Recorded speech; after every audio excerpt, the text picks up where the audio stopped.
বিসমিল্লাহির রহমানির রহিম। আসসালামু আলাইকুম। আমি এখন বড় চিংড়ি মাছ দিয়ে কাঁকড়ালা দিয়ে রান্না করব।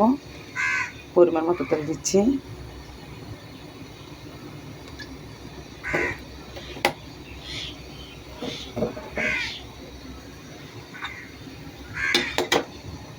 পেঁয়াজ দিয়ে দিচ্ছি,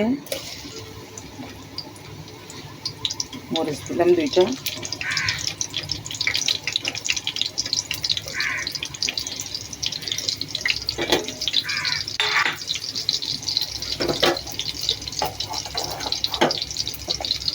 পরিমাণ মতো মরিচের গুঁড়া দিয়ে দিচ্ছি,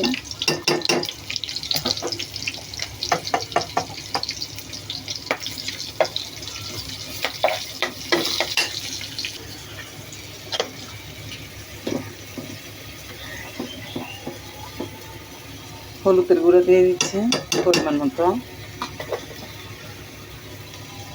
স্বাদ মতো লবণ দিয়ে দিচ্ছি।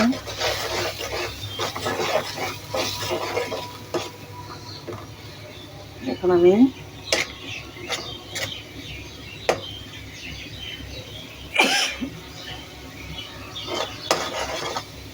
চিংড়ি মাছগুলো দিয়ে দিচ্ছি। দেখেন কত বড় বড় চিংড়ি মাছগুলো। এই যে চিংড়ি মাছ, সেগুলো দিয়ে দিচ্ছি।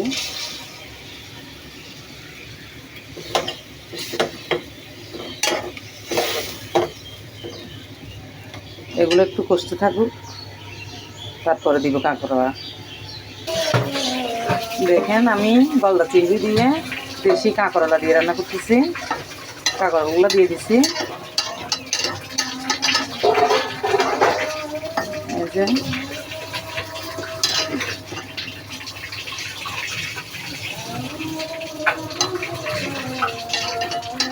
আমি এখন ধনেপাতাগুলো দিয়ে দিব, হয়ে আসছে।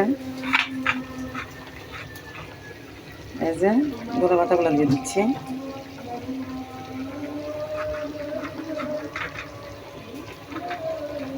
এই যে হয়ে গেছে, আলহামদুলিল্লাহ।